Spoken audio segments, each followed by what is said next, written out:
ఈరోజు రాష్ట్ర ప్రజలకు చాలా సంతోషకరమైన రోజు. ఎందుకంటే కూటమి ప్రభుత్వం అధికారంలోకి వచ్చి 1 సంవత్సరం కాలం పూర్తయింది. గత సంవత్సర కాలానికంటే ముందు 5 సంవత్సరాల అరాచక పాలన నుంచి ప్రజలు విముక్తైన రోజు కూడా ఈరోజే. ఈ 5 సంవత్సరాల అరాచక పాలన చూసిన తర్వాత 1 సంవత్సర కాలంగా ప్రజలు సుఖ సంతోషాలతో ఉంటూ వాళ్ళకు ఉన్నటువంటి సమస్యలను కూడా తీర్చుకునే విధంగా రాష్ట్ర ప్రభుత్వం కూడా అన్ని రకాల సదుపాయాలు కూడా వాళ్ళకు కల్పించడం జరుగుతుంది. ముఖ్యంగా చంద్రబాబు నాయుడు గారు అధికారంలోకి వచ్చిన తర్వాత, కూటమి ప్రభుత్వం ఏర్పడిన తర్వాత సామాజిక భద్రతా పెన్షన్లు 4,000 రూపాయలకు పెంచడం అయితేనేమి, యువతకు 20 లక్షల ఉద్యోగాల కల్పన విషయంలో అయితేనేమి, మెగా డిఎస్సి నిర్వహించడంలో అయితేనేమి, స్కిల్ సెన్సెస్ను పూర్తి చేయడంలో అయితేనేమి కూటమి ప్రభుత్వం ముందడుగులు వేసింది. అదే కాకుండా పెద్ద ఎత్తున పరిశ్రమలు, పెట్టుబడులు, సోలార్ పార్కులు తీసుకొచ్చేదానికి ఐటీ మినిస్టర్ నారా లోకేష్ గారు కూడా ప్రతి చోట అనంతపురంలో ఒక సోలార్ పార్క్ అయితేనేమి, వైజాగ్లో అయితేనేమి ఇండస్ట్రియల్ కారిడార్ డెవలప్ చేయడంలో కూడా ఈ సంవత్సర కాలంలో అభివృద్ధి అడుగులేసింది.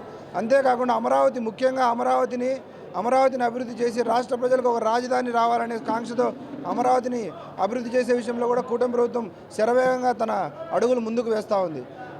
ఈ సంవత్సర కాలంగా జరిగిన అభివృద్ధితో పాటు ఈరోజు ముఖ్యంగా రాష్ట్రంలో ఉన్నటువంటి తల్లికి వందనం పథకం కింద ఎవరెవరైతే తల్లులు ప్రతి పిల్లవాడికి ఇంట్లో ఎంతమంది ఉంటే అంతమంది పిల్లలకు స్కూలుకు వెళ్ళే ప్రతి పిల్లవాడికి కూడా 15,000 రూపాయలు ఇవ్వాలనే ఆలోచనతో ఇవాళ వాళ్ళ అకౌంట్లలో డబ్బు జమ చేయబోతా ఉంది.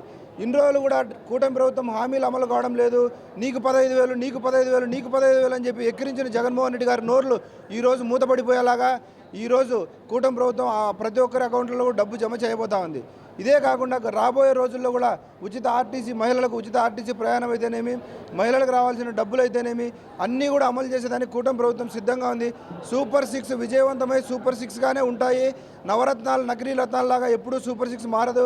కూటమి ప్రభుత్వం అద్భుతమైన సంక్షేమము, దాంతోపాటు అభివృద్ధి కూడా చేసి రాబోయే 4 సంవత్సరాల్లో రాష్ట్రాన్ని దేశంలో మొదటి 2-3 రాష్ట్రాలలో నిలిపే విధంగా కాకుండా మళ్ళీ 29లో అధికారాన్ని చేదిక్కించుకునే విధంగా కూటమి ప్రభుత్వం పనిచేస్తుందని చెప్పి ఈ సందర్భంగా తెలియజేస్తున్నా.